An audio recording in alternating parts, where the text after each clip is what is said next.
Trending star Khesari Lal Yadav नहीं पहुंचे, परसल पहुंचे थे। बिल्कुल, इस बार थोड़ा उनका शूट चल रहा है और उनसे 2-3 बार दिन भर में बात हुई और बोले कि भैया हमने कोशिश भी किया है, लेकिन मौसम की वजह से शायद उनकी फ्लाइट कैंसिल हो गई।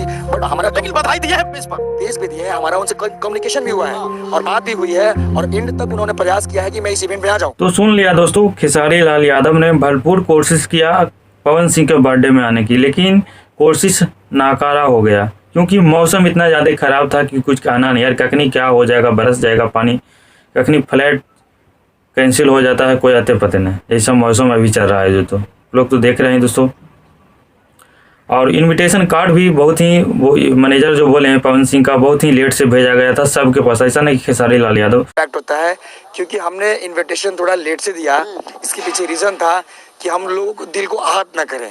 तो उतने कम समय में भी फ्लाइट करना भी बहुत ही मुश्किल है। अगर पहले इनविटेशन कार्ड मिल जाता तो पहले ही से इंतजाम रहता कि नहीं भाई जाना है जाना है, लेकिन लेट से इनविटेशन कार्ड भी मिला तो फिर उतने समय में प्लस में फ्लाइट भी कैंसिल हो रहा था, तो क्या कहा जा सकता है। प्लस में खेसारी भैया अपने काम से बिजी थे क्योंकि वह मुंबई में शिफ्ट हो गए हैं अभी जाके, अभी मुंबई में अपने फ्लैट में, और वहाँ से फिर चल गए हैं अपने फिल्म का डबिंग करने के लिए। तो डबिंग करने जाते हैं तो फिर टाइम नहीं मिला मैनेज करने का, उतना कितना मैनेज करते हैं।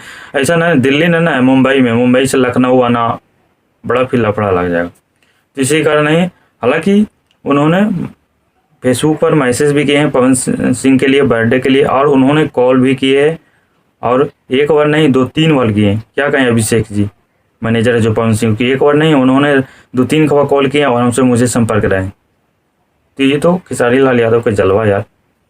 ऐसा नहीं कि नकार कर देते हैं, जाने का मन था लेकिन कुछ काम की वजह से नहीं जा पाए। तो ये सब कारण है खेसारी लाल यादव को जो नहीं पहुंच पाए पावर स्टार पवन सिंह के बर्थडे के जन्मदिन पर। समझ गए ना दोस्त। थैंक यू सो मच दोस्तों।